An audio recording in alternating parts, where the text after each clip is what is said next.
Bismillahirrahmanirrahim. Assalamualaikum warahmatullahi wabarakatuh. Baik, di sini saya akan mempresentasikan sebuah skenario kasus.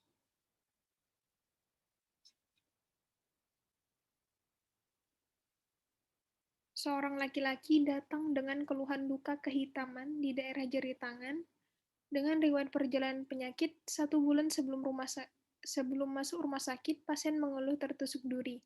Kemudian luka makin lama makin membesar dan bernanah serta kehitaman.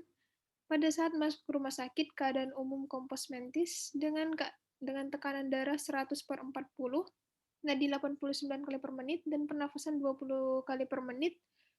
Laboratorium didapatkan hemoglobin 10,2 gram per desiliter, leukosit 20.000, trombosit 150.000, ureum 100, kreatinin 3, GDS-nya 250. Pada saat itu saudara sedang bertugas di unit gawat darurat. Bagaimana penata laksanaan pada pasien tersebut?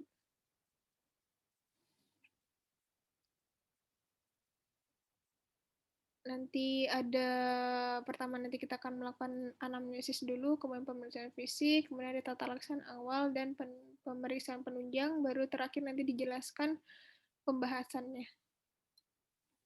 Dari anamnesis kita dapatkan namanya karena tidak diketahui, kita buat jadi Tuan X, jenis kelaminnya laki-laki, keluhan utama luka kehitaman di daerah jari tangan.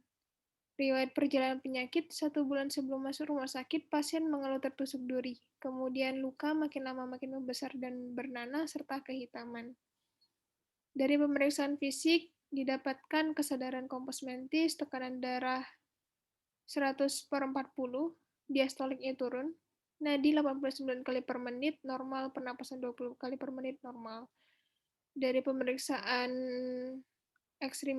di ekstremitas terdapat luka pada satu jari, besar, hitam, dan bernanah.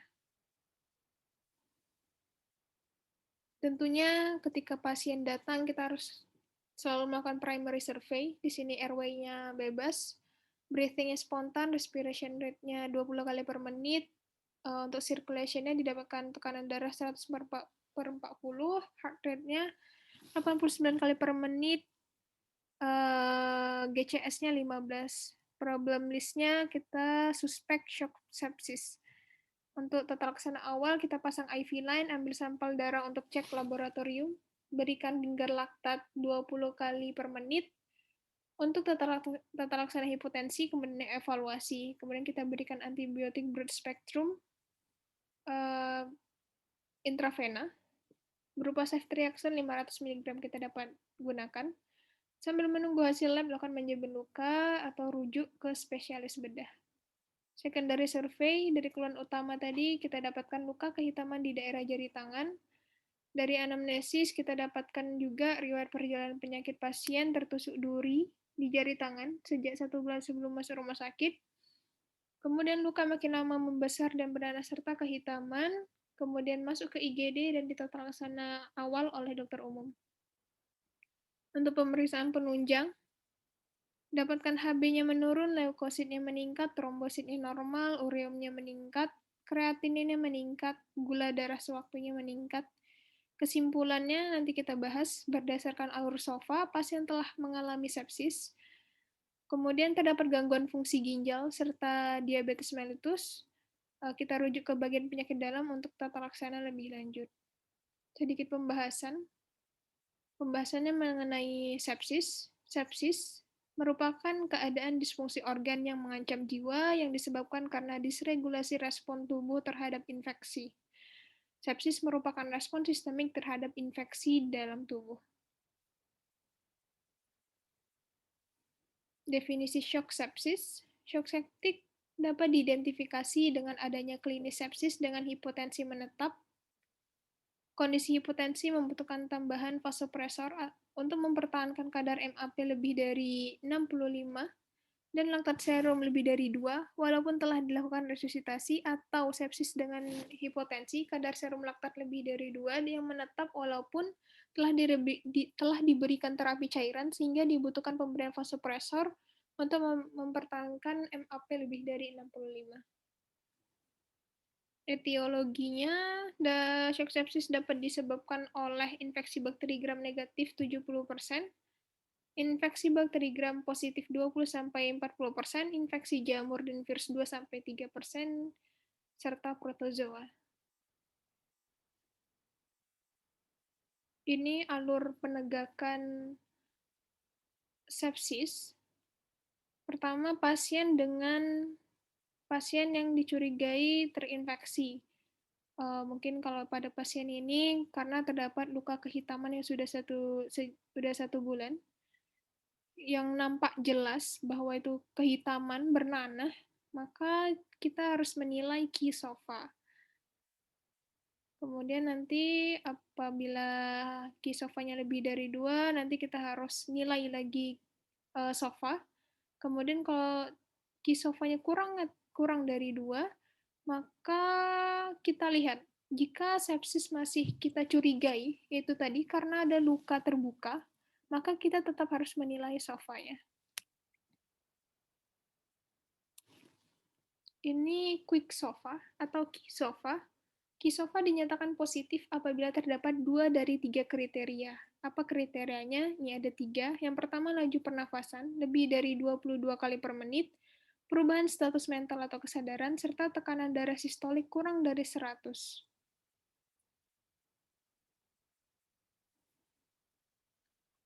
Ini untuk SOFA, Sequential Organ Failure Assessment. Ini adalah SOFA score. Kita lihat ada skor 0, 1, 2, 3, dan 4. Apa saja yang dinilai? Yang dinilai dari pernafasannya, kemudian kita nanti dari hasil labornya lihat plateletnya, juga lihat untuk penilaian hati, lihat bilirubin, kemudian kardiovaskular, kemudian nilai GCS-nya, kemudian dari renal lihat kreatininnya, juga bisa lihat urine output-nya. Oke, untuk pada pasien ini, berdasarkan sesuai skenario kasus, pasien tersangka infeksi, terdapat luka hitam dan bernanah di jari. Artinya kita curiga infeksi, kemudian kita harus nilai quick SOFA-nya. Quick SOFA pasien, RR-nya 20 kali per menit, kesadarannya kompos mentis, sistoliknya 100, artinya normal semua. Artinya KI-SOFA pasien didapatkan kurang dari 2. Pasien tetap suspek terinfeksi.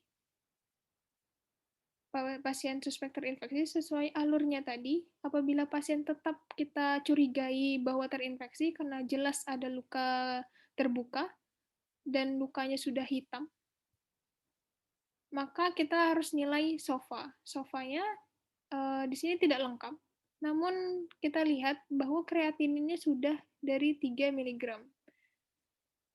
Artinya kalau sudah 3 berarti poinnya 2. Kalau jika poinnya 2, artinya pasien ini merupakan pasien sepsis.